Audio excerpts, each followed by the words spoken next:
इंदौर के पटेल नगर में बावड़ी हादसा होने के बाद किसी व्यक्ति ने संज्ञान लिया था, तो वो थे प्रमोद द्विवेदी, एडवोकेट हैं जो।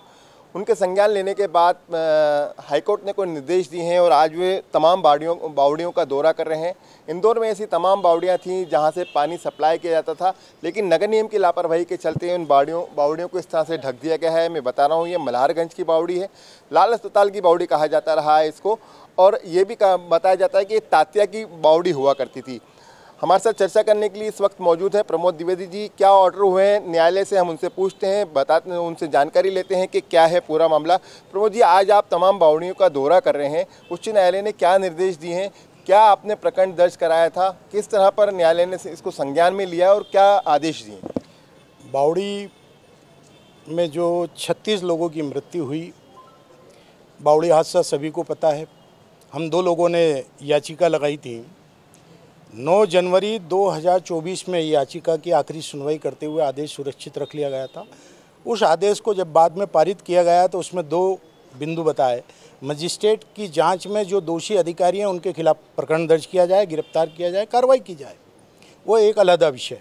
साथ ही साथ जो हमने मेन मुख्य मामला भी उठाया था कि इंदौर शहर में, इंदौर ज़िले में जो राज्य और रजवाड़ों के द्वारा कुएं और बावड़ी बनाए गए थे, जलाशय बनाए गए थे, वो बदहाल हो चुके हैं। उनमें कई में अतिक्रमण हैं, तो कई बूड़ दी गई हैं और कई लापरवाहियों का शिकार हो गई हैं।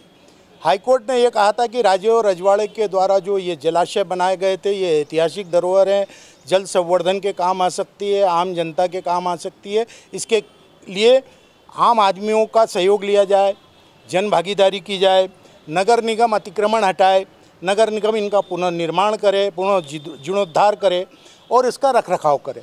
मैं सबसे पहले आपको तात्या की बावड़ी, ये जो लाल अस्पताल के अंदर है, यहाँ लेकर के आया हूँ। 1976 के पहले से इस बावड़ी में 24 घंटे पानी आता है। सन 2015 तक इसमें पानी आया है। फिर अचानक ऐसी क्या परिस्थितियां उत्पन्न हो गई कि जो 24 घंटे पानी देता था। ये भी नगर निगम से एक सर्वे करा था, उसमें बताया था कि इंदौर का पानी का लेवल वो 30% डाउन हो गया है। पहले जो बोरिंग 100 पर चालू हो जाते थे, अब वो 30% घट गए। शायद उसके चलते बावड़ी सूख गई हो। शायद उनको जानकारी नहीं हो कि बावड़ी केवल एक आव पे नहीं चलती है। बावड़ी में प्राकृतिक रूप से कुआं जब खुदाई किया जाता है तो 5 से 6 आव आते हैं, और ये आव कितना भी नीचे जा जाए, हम पूरी तरीके से कुएं समाप्त नहीं होते हैं। अगर पूरी तरीके से कुएं समाप्त हो जाते तो फिर केंद्र सरकार से आपने 78 करोड़ की योजना ला करके यशवंत सागर घेरा क्यों कराया, और यशवंत सागर में आप कह रहे हैं कि 10 टंकियों को पानी दिया जा रहा है। फिर ऐसा क्यों? सारे तालाब क्यों घेरे करे जा रहे हैं? नर्मदा से 4था चरण क्यों ले रहे हो? नर्मदा में भी पानी घट जाना चाहिए, सतह के नीचे चले जाना चाहिए। अगर जहां आपका आर्थिक लाभ है वहां पर एक्चुअल में ये बहुत बड़ा खेल है, साजिश है। जिस पानी से पीने योग्य पानी था, ये पूरा अस्पताल संचालित होता था। आज अस्पताल के अंदर 36 लाख से अधिक की योजना का ये पानी की टंकी रखी है, वो रखी बर्बाद हो चुकी है। ऐसी योजनाओं के नाम से खेल हो रहा है। पर लेकिन नगर निगम लगातार कार्रवाई करता रहा है। बावड़ियों को साफ़ करने की कई मरतबा उन्होंने प्रयास भी किए हैं। एक फ़ंड भी बनाया गया था और उसके अंतर्गत साफ़ भी की गई थी। तो फिर उसके बाद आपको न्यायालय जाने की क्यों आवश्यकता पड़ी? मैं तो घटनाक्रम के आधार पर गया था और मैं तो जाता रहूँगा, इनके घोटाले उजागर करता रहूँगा। नर्मदा के 10 चरण आप लेके आ जाओ, इंदौर को पानी नहीं पिला पाओगे। 50 MLD पानी तो आपका व्यर्थ जा रहा है। कितना पानी आपका चोरी में जा रहा है। और आपने कहा ना कि इन्होंने मद बनाया है जी। 5 दिन का और इंतजार करो, आपको मद का खेल भी बता देता हूँ। मैंने जहाँ कुएं का उद्धार करा वो भी बता देता हूँ, और नगर निगम ने उस उद्धार को अपना उद्धार बता करके बिल पास करा लिया 5.5 लाख का, वो भी बता देता हूँ।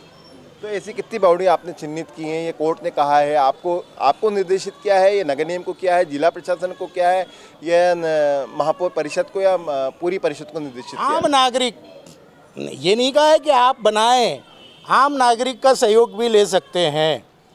तो याचिकाकर्ता मैं हूँ। मैं तो शहर को जगाने आया हूँ कि अपनी धरोहर जगा लो। कैप्सूल से पानी नहीं मिटा पाओगे, और ना आपका पेट ऊँट की तरह है कि 30 दिन में 1 दिन पानी पियोगे और जिंदा रह लोगे। खुद जगो, जगाओ, आपके दौरा करने से क्या फ़ायदा होगा? नगर निगम क्या जागेगा या आप इस कोर्ट के आदेश का पालन नगर निगम से करवा पाएंगे? न्यायालय ने जो आदेश दिया है अवमानना याचिका लगा दूंगा। मैं तो आगे की सोच के चल रहा हूँ। मंगल पांडे ने जो सोचा था वो मैंने सोच लिया। आप यहाँ के पार्षद भी रहे हैं, पहले भी नगर निगम में रहे पार्षद। आपके दौर में भी मैंने देखा है कि नगर निगम के अंतर्गत जो बावड़ियाँ आती थी उनकी साफ़ सफाई की जाती थी। तो क्या हुआ पूरे खेल को आपके समझ पाए कभी? समझ तो नहीं पाए। बाकी ये बावड़ी 12 ही महीने 24 ही घंटे 300 दिन चलती थी और संपूर्ण शहर को पानी यहीं से जाता था। इसके आगे गोरा देवी का है, उन्हीं के नाम से ये चौराया बन गया गोराकुंड। पहले एक गोरी मैडम रहती थी। इतिहास ऐसा जानकारी में हमने बुजुर्गों से अपने बड़ों से सुना है। बावड़ी बंद कर दी गई, वही बंद कर दी गई। और आगे एक पुलिस लाइन में भी बावड़ी थी, वो इन्हीं की लापरवाही से बंद हो गई। उसको मेंटेन नहीं कर पाए, साफ़ सफाई नहीं कर पाए। इसमें भी जैसा कि द्विवेदी जी ने बताया है कि इसकी देखरेख की जाए तो निश्चित वो स्रोत चालू होगा।